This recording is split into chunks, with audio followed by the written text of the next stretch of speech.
Matt, imagine a world hidden deep within us, a universe teeming with life, conflict, and drama.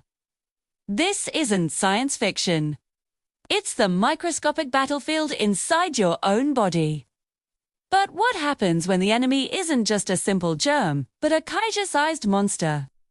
Today, we're going to explore a fictional, yet scientifically inspired, cinematic scenario. The Immune Legion versus the macrobacteria. Let's set the stage. Our journey begins in the bloodstream. Picture it like a bustling neon highway, with red blood cells zipping past like futuristic vehicles. It's a world of constant motion, the very essence of life. But then, something shatters this harmony. A colossal entity, an inch-wide bacterium, crashes through the flow. This isn't your textbook microbe. A monstrous orb, bristling with vents and a terrifying microbone scaffolding. A true biological titan. In this hidden world, a war is about to begin. The Immune Legion, our body's elite fighting force, is about to face a foe beyond all imagination. The first clash is immediate and violent.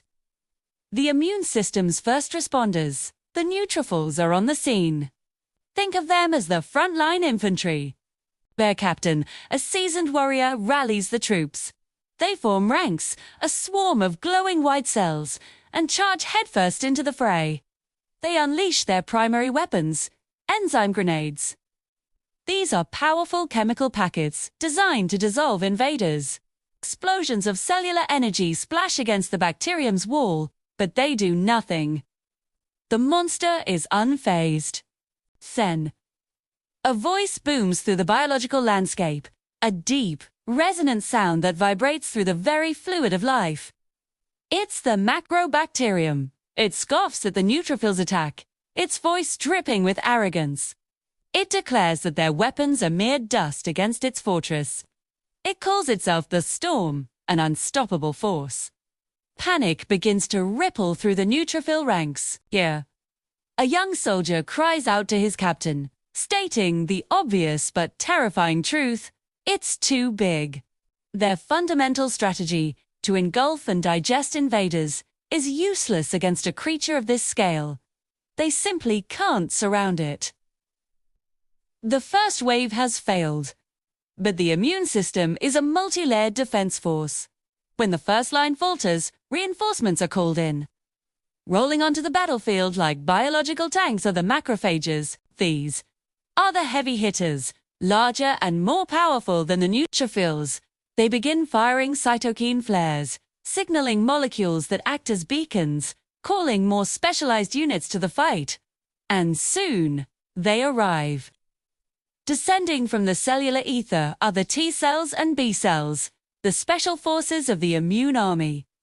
The T cells act as generals, directing the attack with strategic precision. The T cell general commands the B cells, the archers of this army. Their mission: to unleash a volley of antibody arrows. Imagine millions of tiny Y-shaped proteins streaking across the battlefield like guided missiles.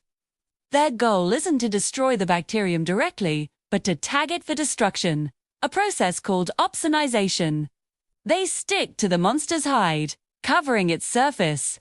It's a beautiful, yet deadly, rain of molecular weaponry. But the macrobacterium just laughs. It mockingly calls the antibodies pretty ornaments and, with a colossal shudder, shakes them off. The B-cell scouts report back in desperation.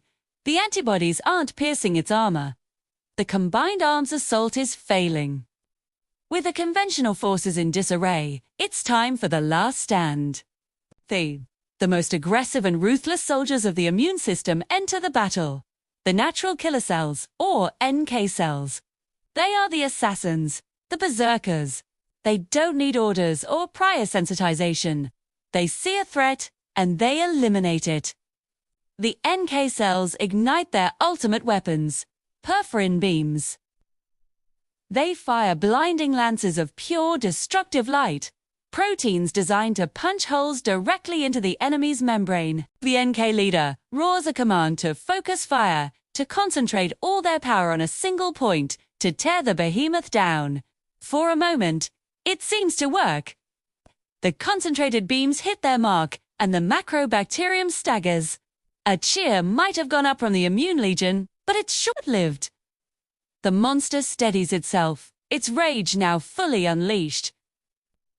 In retaliation, it releases toxic clouds of reactive oxygen species, a chemical fire that scorches the battlefield, burning and dissolving the brave immune cells. The macrobacterium roars in fury, declaring its mission to consume the host from within. And as the battle rages, a faint, echoing voice is heard the consciousness of the host. They feel their defenders falling, their life force slipping away. They can't hold on much longer. The end is swift and brutal. The toxic onslaught is too much. One by one, the immune army collapses. The once coordinated defense dissolves into chaos and ruin. The battlefield, the host's own tissue, is now a wasteland of inflammation, a testament to the ferocity of the fight. But the monster stands tall, victorious. The immune general, perhaps a wise OT cell or a powerful macrophage, lies dying amidst the wreckage. War. With a final, rasping breath, they whispered that they fought to the last, but the monster was simply too powerful. It has won. The macrobacterium lets out a final, triumphant roar, declaring the host as its prize. No army of cells could stop it. The final shot is a chilling one. The camera pans out, leaving the smoldering battlefield behind. We see the colossal bacterium, glowing ominously in the now quiet bloodstream.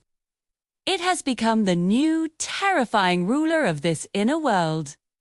The host's body, the universe this all took place in, fades into silence. The war within is over. The Immune Legion, one of nature's greatest and most sophisticated armies, has fallen. Against a kaiju of biology, a monster of impossible scale, even they could not prevail. This story, while fictional, highlights a core concept in immunology: the importance of scale and the limits of our natural defenses. Our immune system is brilliant, but it's designed to fight threats on a microscopic level. An enemy this large would bypass all its standard protocols. It's a humbling thought, a reminder of the delicate balance that keeps us alive and how fragile that balance can be. Thank you so much for joining me on this cinematic journey into the body.